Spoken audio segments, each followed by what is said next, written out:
Well, welcome to the Redmen TV. It is the opposition preview. I have got Freddie from the Wheeling side with me. Freddie, thanks very much for joining us once again. Yeah, thanks for coming by, mate. Enjoying. I'm about to tease you about why Virgil van Dijk's been such a success. Go on, man. You go for it. Why do you think Virgil van Dijk wanted to leave Southampton and come to a team higher up the table? His head was turned in the summer, I think. It's an agent's game now. Although, to be fair, we held out for the right price. Kruger and Co. and Les Reed behind the scenes, they held out in the summer. They said, we're not going to sell our biggest assets. We held out. It obviously upset Virgil van Dijk. He sulked on the sidelines. I think it was probably the right treatment. And it certainly didn't go down with the fans too well over the course of the season. That's probably down to why we had such a poor start. We're slowly building some momentum now, and I expect Van Dijk to get a bit of a frosty reception on Sunday afternoon. What would it be like if Van Dijk and Lovren played centre-backs together at St Mary's? It'd be a constant barrage of abuse, probably. I mean, most of the Saints faithful, they like to boo Lovren on the best of days. It's now we've got to shout our abuse at. Although I'm condoning any abuse, but, both of them will get a lot of stick, for sure. And listen, obviously, we've got Nathaniel Clyne's injured at the moment. I'd bring him back in just for this game, just to try and get as many Southampton lads on the pitch as possible. We've obviously got Adam Lallana. Alex Oxlade Chamberlain, how's he performed at St Mary's, actually? Well, it was about 10 years ago, so I think, wasn't it? 10 but years. What was he like for Arsenal?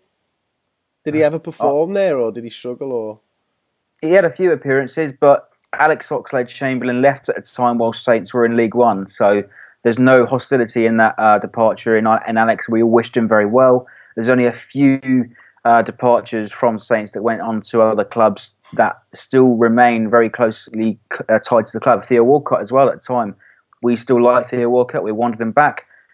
Probably not the right time to bring him back. His wage expectations in the for the window, probably not the best of time to bring him in, but Theo Walcott, Alex Oxlade-Chamberlain, still a lot of love from the Saints faithful. Okay, and what about, listen, I know that you've struggled to score goals this season. I think, you've scored a couple more than games played, haven't you? Is it 28 and 26, something like that? Yeah. Austin's top scorer, am I right in saying, with about 6 in the Premier League, something like that. Why have goals been so hard to come by, and why do you think that might change at the weekend, if you think it will? So, last few weeks, we've got goal machine Jack Stevens on the score sheet, 3-3 recently. Unsure as to why and where that's come from. He hadn't scored a single goal in his Saints career before the Watford game in the FA Cup. He's picking up a lot of set pieces recently. Headers, he's flicking on from free kicks. He got a little cheeky goal against Brighton as well the other week. Excellent finish. He's obviously been taking tips from Charlie Austin, but we've been overly reliant on his goals. We know he's going to come with some injuries over the course of the season. It happened again this season, and finally it took Les Reed and Kruger to realise that we've got our star striker injured. We have to pull our finger out and actually buy a striker in the window. Now, Guido Carrillo, £19 million, broke our transfer record. Looks like a fairly top quality player. He's not quite the typical sort of target man that you'd expect from a 6'3" player, although on the face of things, it's sort of like Saints are going to lump it long, get him to hold up the play. What we saw with sort of Graziano Pella a few years ago, we never replaced him. Now we've got this player who is not very much a typical centre-forward big man. What he loves to do is to dummy defenders one side and then get onto the near post to go the other way. That's a lot of the goals that he scored for Monaco, and hopefully he could try that once again against Liverpool. But most importantly, our goals recently have come from set pieces. Okay, and that's a major concern for us. I think we've looked a little better off set pieces since Van Dijk's come in, but generally speaking, it's the second balls for Liverpool. It's not winning the actual header; it's getting the ball clear from the box, and it's a little worrying that you say that those set pieces are where Southampton's going to be dangerous, but it's hardly surprising. Flip side, if we're going to break you down, how are we going to do it? Have you been? I know that the last few times we've played, you've been very low block, you've sat in, and you've done it to great effect with two defensive midfielders and stuff. Would you imagine that he'd set it up in the same way this time around? Well, I think it's a tricky one because, your front three in Mane, Firmino and Salah are all very skillful players. They like to trick in, weave around the players.